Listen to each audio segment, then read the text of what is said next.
these are the ingredients needed for the chocolate chiffon cake. So, 3 cups of cake flour, 1 tablespoon of baking powder, 1 teaspoon of baking soda, 1 teaspoon salt, 1 and 1/2 cup sugar,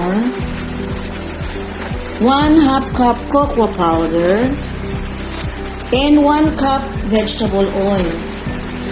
Okay, and we need also 10 medium-sized egg yolks, and then 1 and 1/2 cup water. Ayan ang water, nakatakip.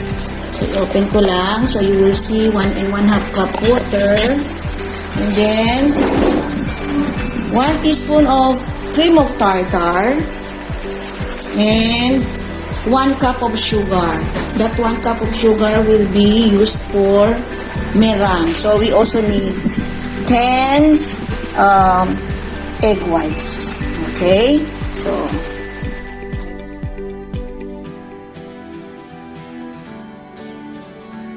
So for the first step, we have to sift all together the 3 cups of cake flour. But since it's already pre-sifted, so I will be adding now baking powder, baking soda, salt, sugar, and cocoa powder. So for the baking soda, 1 teaspoon of baking soda.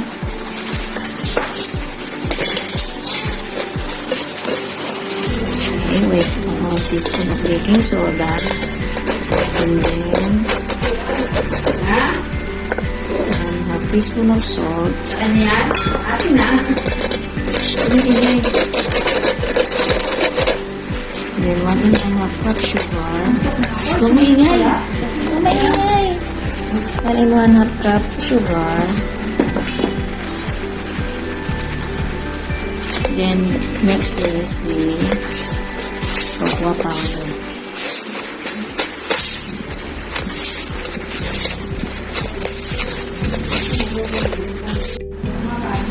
I will add now 1 tablespoon of baking powder, which I forgot to add a while ago.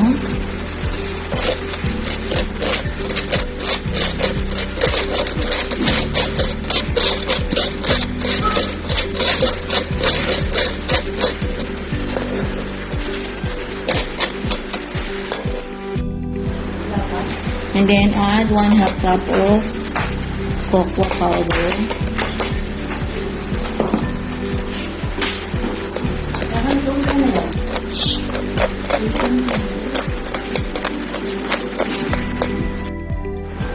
We will now mix all the dried ingredients.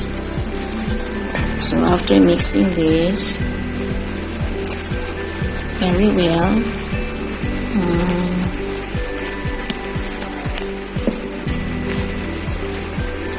I'm going to make a well later where I'm going to put the other ingredients.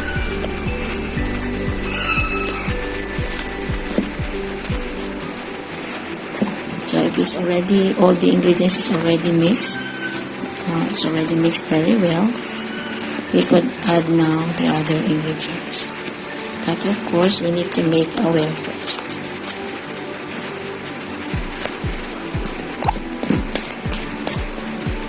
Okay, so this is good enough. Okay, so here is the well. Okay, so since I was able to make already a well, I am going now to add in order the egg yolks, the 10 egg yolks. 10 egg yolks,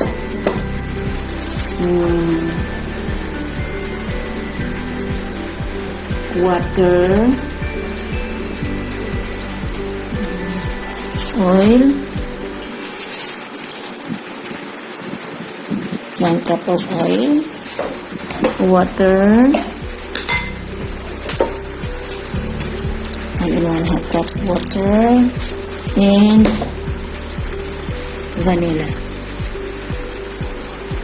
Okay, and then I'm going to mix it very well until all the ingredients are well blended. I'll show you later. Once the mixture are already blended, you're going to pass it to a sieve or a strainer so that it will be smooth. Okay. So this is now the mixture that passed through a sieve. So as you can see, it's already smooth. Then I'm going now to do the meringue. Need to set the electric mixture to medium setting. Once the egg white has already formed bubbles, we can now add 1 teaspoon of cream of tartar. Just continuously whipping or mixing the meringue. And then we will now add the white sugar little by little.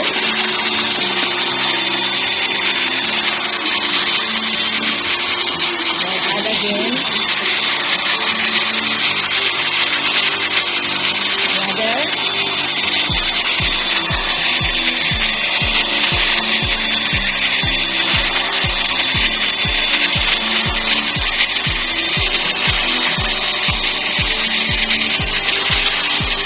Another one.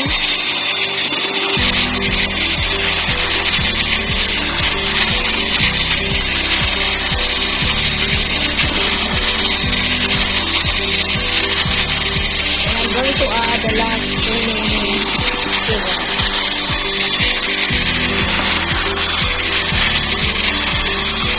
So continuously whip it until it reaches its thick or thick.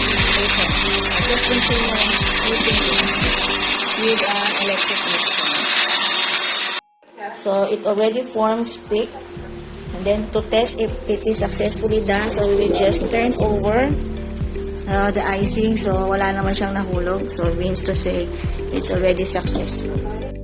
So I'm going to mix now the meringue little by little, applying the cut and fold method of mixing. So later na yung iba na. Ganyan mo na. Iiwan mo muna, hindi mo na lahat. So paunti-unti, no? So you have to mix it with the mixture. Okay, cut and fold. So cut and fold is like this. So yan. Okay. So cut and fold yan, ha, isang direction lang. Cut, anak, cut as in cut and fold. Cut and fold, cut and fold, cut and fold. Okay, o sige, add mo na ulit ito. Dagdag na ulit. O, dagdag na. O, dagdag. Ano? Kalahati lang. Hindi mo na lahat. Sige pa. Dito, yung banda rito. Yan. Okay. O, sige. Mamaya na ulit yung susunod. Wait, ka na. Mama, tingnan mo yung video ko. Haba na. Sige na. So, cut and fold lang hanggang sa maubos yung all the meringue, no, that has already been prepared. So cut and fold lang ang mixing. So pag sinabing cut and fold, ganyan, ha. Cut and fold, cut and fold, cut and fold, cut and fold, cut and fold. Okay. Yan. So okay na to, pwede na siyang isalin ngayon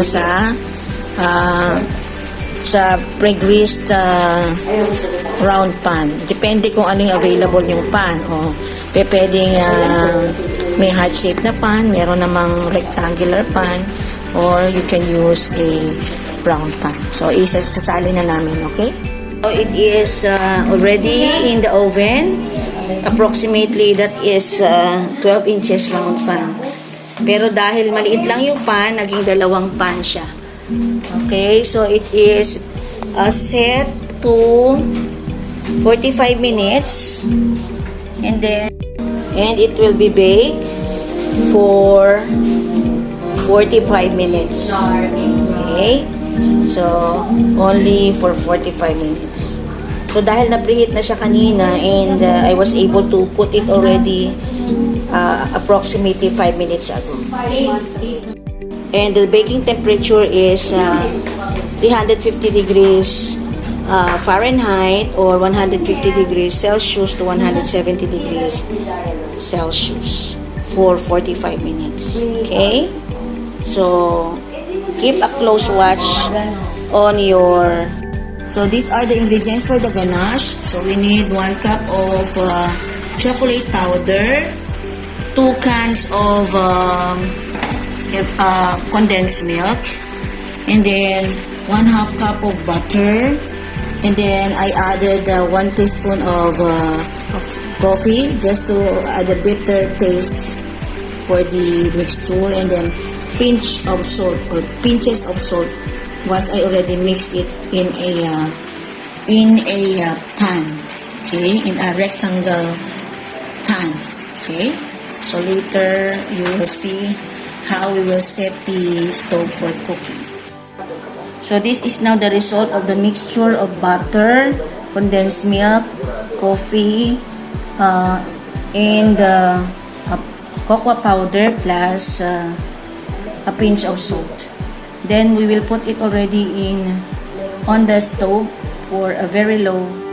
We are now going to cook the ganache in a very low flame, no, until it reach its proper thickness. It's just like when you are cooking yama. Okay, so that's it. So just continuously stirring that. Huwag mo nang haluin. So as you can see, it's already boiling. Just continue mixing it. Maybe approximately 5 minutes to 10 minutes, it's already done. No? Once it's already a bit thick, no?